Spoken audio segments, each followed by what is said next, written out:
Здравейте, приятели на канала Шейнен ТВ. След дълго отсъствие се завръщам ударно с новия епизод на Shanon Review, в който ще ви представя най-новия модел RockShox Z. Признавам си, че дълги години съм привърженик на Fox и винаги съм го предпочитал пред RockShox, но напоследък от тук от там навсякъде чувам все по-хубави неща за моделът Z и затова реших да направя един тест. Махнах старата 36-ца, която беше Grip 2, и на нейно място реших да тествам най-новия модел на RockShox Z, а именно Ultimate с Charger 3.1 патрона, с Buttercups, Muttercups, всичките топ газерийки, които предлага модела. Вилката разполага с две компресии, бърза и бавна, както и един ребаунд. В кутията идва с два токена, така че е доста лесно да си я настроите спрямо това как искате да се усеща. Интересното е това bottomless усещане, което ви дава усещането, че не можете да направите bottom out на вилката. Това лично го проверих на няколко пъти и си мислих, че ще взривя вилката, а всъщност тя пое удара доста мъжки и ме спаси от няколко много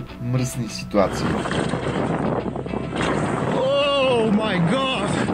Системата Buttercups, която се прилага в Ultimate моделите на вилката, представлява две гумени тампончета в двата бутуша на вилката, които са проектирани да обират ситните вибрации по време на каране и по този начин да ви съхрани ръцете. В сравнение с Grip 2 на Fox, която ми беше истинска мъка да я настроя, за да може да работи нормално, при Зеба доста лесно и с няколко спускания и с няколко врътки на компресите и ребаунда успях да стигна до положение, което ме устройва перфектно, и по-важното е, че е приложимо при по-голям диапазон от различни пътеки като стил, което всъщност наклони везните ми към RockShox, отколкото към Fox, защото в крайна сметка важното е да си правим кефа и когато вилката работи добре, без да се налага постоянно да я върткаш наляво и надясно, се фокусираш повече върху кефа от карането, а не върху настройката на окачването. Така че като заключение, позитивните неща, които бих казал за RockShox Z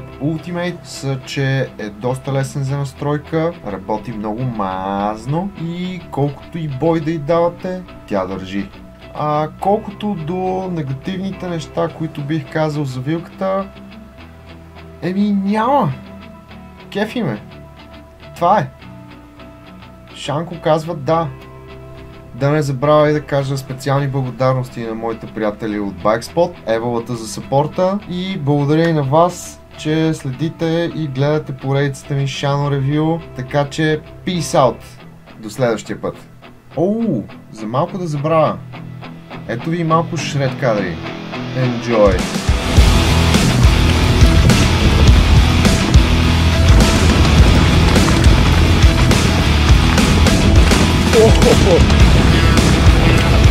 Много прощава тази вилка.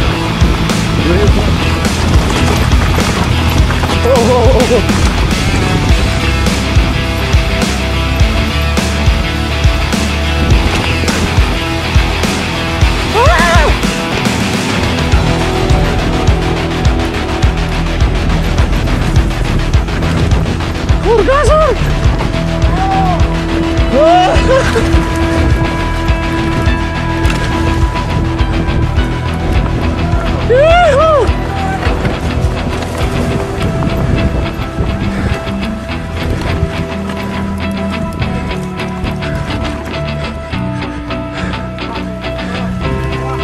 Това го изпуснахме.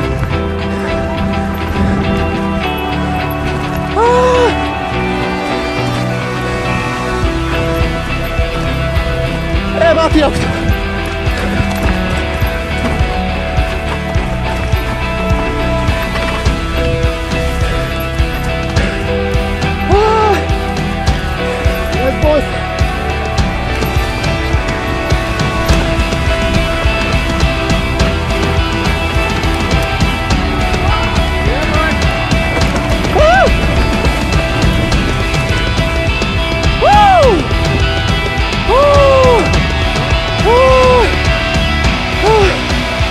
Ще се подмотрих.